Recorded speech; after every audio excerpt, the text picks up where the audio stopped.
Hi friends, welcome to Madhu Telugu stories. Friends, నేను పెట్టే stories మీకు నచ్చుతున్నాయి అని అనుకుంటున్నాను. కానీ చాలామంది ఇంకా మన ఛానల్ని సబ్స్క్రైబ్ చేసుకోకుండా వీడియోస్ చూస్తున్నారు. ప్లీజ్ నాకు సపోర్ట్గా ఈ ఛానల్ని సబ్స్క్రైబ్ చేసుకొని ఈ వీడియోని లైక్ చేయండి. అలాగే మీ అభిప్రాయాన్ని కామెంట్ రూపంలో తప్పకుండా నాకు తెలియజేయండి. ప్రదీప్ ఏ పని చేసినా లోతుగా ఆలోచించే చేస్తాడు. కేవలం నువ్విచ్చే స్ఫూర్తితో, నీ తాలూకు ఆలోచనలతో ఎటువంటి రాక్షసుల మధ్యనైనా నేనుండగలుగుతున్నాను. ఎన్ని కష్టాలైనా నవ్వుతూ భరిస్తాను అనుకున్నాను. సుమతి, దీపు చెప్పాడు. మీ అత్తగారు అని సందేహంగా ఆగిపోయింది. అవును, లంకలో రాక్షసుల మధ్యన సీతాదేవి నిశ్చింతగా నిద్రపోయిందేమో, కాని వీళ్ల దగ్గర కళ్ళు మూస్తే కనురెప్పలు కత్తిరిస్తారు. అలాంటి వాళ్ళు అన్నాను. వాళ్ళు స్త్రీలే కదా, సాటి స్త్రీని ఎలా హింసించగలరు అంది. స్త్రీ అని, పురుషుడని భేదం లేదు. స్వార్థం పెచ్చు మీరితే మానవత్వం నశిస్తుంది. దానవత్వం పంజా విప్పుతుంది.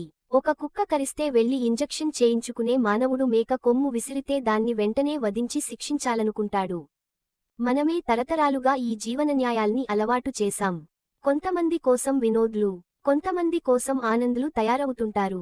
అతివృష్టి అనావృష్టి మధ్యరకంగా మగాడిని ఉండనీయరి ఆడవాళ్లు అన్నాను. నీకో కొడుకు పుడితే వాడిని పరిపూర్ణమైన మగాడిలా తీర్చిదిద్దు సుమతి అంది. నాకా? నా కళ్లలో నీళ్లొచ్చాయి. చప్పున తుడిచేశాను. అవి రానియనని మాధవికి మాటిచ్చాను. ఆ ఆశలేదు అన్నాను. ఆనంద్ నీ దగ్గరికి రాక తప్పదు అని స్థిరంగా అంది. వస్తే నేను ఆనందంగా అతన్ని స్వీకరించాలా? అతనికి కొడుకుని కనాలా? ఆ జోక్స్ అమ్మో భయం వేసింది. వద్దు, అంతకన్నా కనకపోవడమే నయం. ఏ ఆడపిల్లా నా ఎదానపడి ఏడవదు. కొంచెం ప్రేమిస్తే చాలు, స్త్రీ తన జీవితాన్ని అతని చుట్టూ గిరిగీసుకుని కూర్చుంటుంది. అదే మనతో వచ్చిన చిక్కు. అతనిలా భాగస్వామి జీవితంలో ఒక భాగం మాత్రమే. మిగతా భాగంలో మనకి సంబంధించినవి ఎన్నో ఉన్నాయి అనుకోమంది.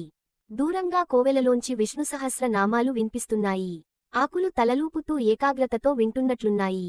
ఎక్కడో మామిడి గుబురుల్లో కోయిల కూసే రాగానికి పరవశిస్తూ కెంజాయిరంగు ఆకాశాన్ని చూస్తూ మనసులో ఒక రూపాన్ని గీసుకుని ఆరాధించే ముగ్ధమైన ఓ ఆడపిల్లని, తన బాహువుల్లో పొదివి పట్టుకుని పచ్చిక బైళ్లని, కుందేలు పిల్లలని మరిపించే సున్నితత్వంతో ఆమెని అలరించే ఒక పురుషుడికి జన్మనివ్వాలనే ఉంది. భర్త అంటే ఒక ఆప్తమిత్రుడిగా, అమ్మగా, అన్నగా, నాన్నగా లాలించే గుణాలుకల మగవాడికి తల్లినవ్వాలనే ఉంది. అతని సమక్షంలో నిశ్చింతగా ఆదమరచి నిద్రపోగల ధీమానివ్వగల భర్తగా నా బిడ్డను పెంచాలనే ఉంది అని ఒకలాంటి ట్రాన్స్ లోకి వెళ్లి పలికాను.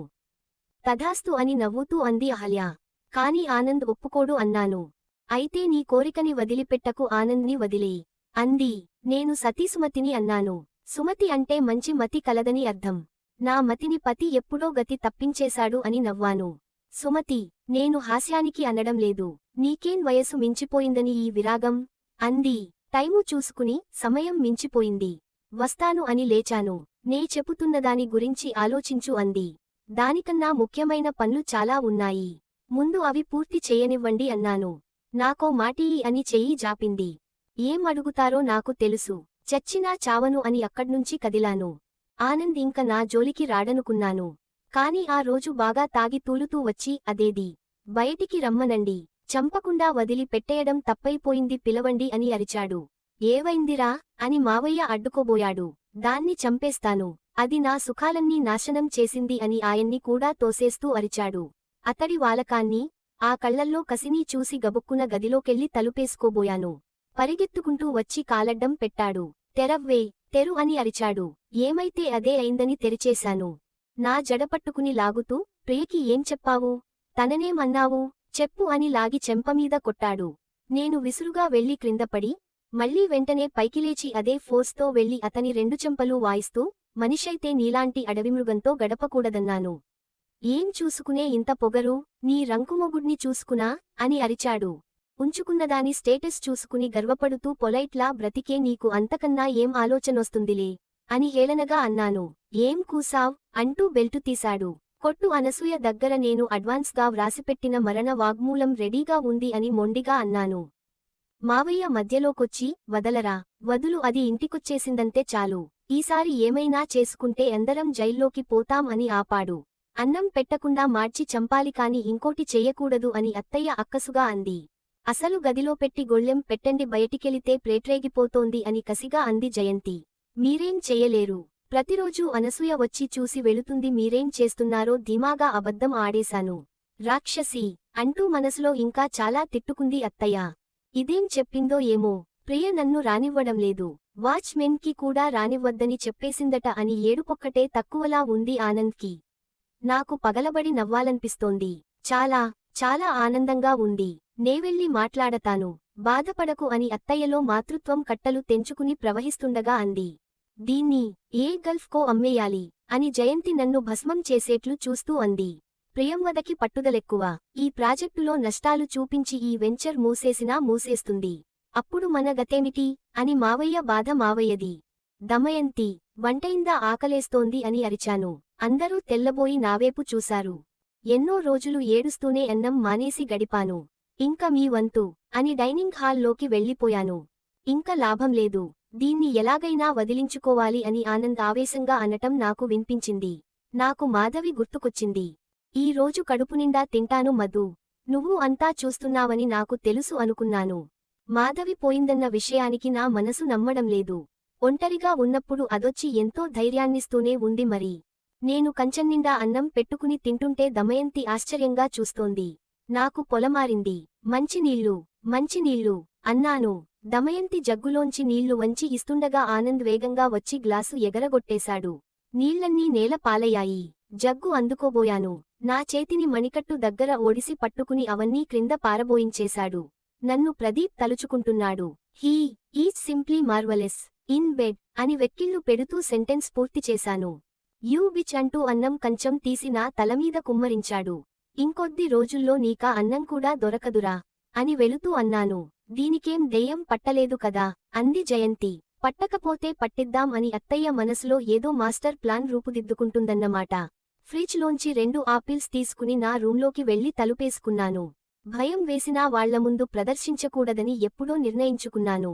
వెధవ మొగుడు, పొమ్మంటే కాళ్ళు పట్టుకుని ఏడుస్తాను, పోనీ ఉండనిద్దామంటే ఇంట్లోంచి డబ్బులు వస్తువులు, చివరికి నా చీరలు కూడా ఎత్తుకుపోయి అమ్మేసుకుంటున్నాడు. వాడి మొహానికి తోడు బోలెడు వ్యసనాలు అని కోపంగా ఫోర్క్తో దోసెని ముక్కలు చేస్తూ చెప్పింది అనసూయ. విడాకులిచ్చేయకపోయావా అన్నాను హోటల్ బయట రోడ్డుమీద వెళుతున్న జనాన్ని చూస్తూ. విడాకులిస్తే బాబు కస్టోడియన్గా ఉంటానని డిమాండ్ చేస్తానని బెదిరింపు. గురుమూర్తిగారికి నాకు ఉన్న సంబంధం గురించి కోర్టులో వాగితే కష్టం కదా అని ఆలోచిస్తున్నాను అంది. కొత్తగా వచ్చే కష్టం ఏవిటటా అని తేలిగ్గా అన్నాను. నాకు కాదు, ఆయన కూతురికి సంబంధం కుదిరింది. ఇవన్నీ బయటపడితే ఆయనకు తలవంపులు కాదు అంది. స్త్రీ ఒక దశ దాటాక తనకొచ్చే ఏ నష్టాన్ని గురించి పట్టించుకోదు.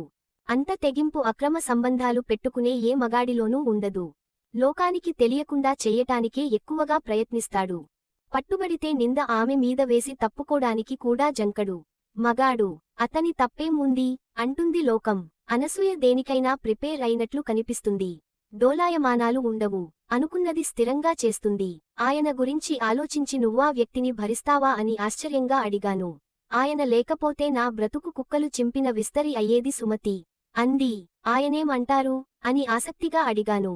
వీడ్ని వదిలే గుడిలో పెళ్లి చేసుకుని రెండో భార్య హోదా కల్పిస్తానంటారు. మరింకేం అన్నాను. మా ఇద్దరికీ బానే ఉంటుంది. మధ్యలో ఏ తప్పు చేయని ఆయన భార్య ఎంత బాధపడుతుందో ఆలోచించు. నేను ఇప్పటికే ఆవిడ్ని ఎంత బాధపెడుతున్నానో నిన్ను చూస్తే తెలుస్తోంది. ఇంకో ప్రియంవదలా ఆవిడ్ని నో తలుచుకుంటే నా దిక్కుమాలిన బ్రతుకుమీద నాకు అసహ్యం వేస్తోంది. ఎన్నోసార్లు వెళ్లి ఆవిడ కాళ్లమీద పడి క్షమార్పణలు అడిగి ప్రాణం తీసుకుందామనిపిస్తోంది. అన్నిటికీ బాబు ఒక అడ్డైపోయాడు అని కన్నీరు కారుస్తూ అంది. ఎక్కువ చదువుకాకపోయినా ఆమెలోని వివేకం గొప్పది. బ్రతకాలంటే కొన్నిసార్లు మనసుని చంపేయాలేమో. అనసూయ భుజం మీద చెయ్యేసి రిలాక్స్. ఆయన బుద్ధి సరైనది కానప్పుడు నువ్వు కాకపోతే ఇంకొకళ్ళు నీ స్థానంలో ఉండేవారు ఓదార్పుగా అన్నాను. కాని నేనెప్పుడూ ఆయన కుటుంబ జీవితానికి అడ్డుగా వెళ్లలేదు సుమతి. ఆమె కన్ఫెషన్గా ఏడుస్తోంది. మరి ఆ తర్వాత ఏం జరిగిందో తెలుసుకోవాలి అంటే నెక్స్ట్ ఎపిసోడ్ వినాల్సిందే.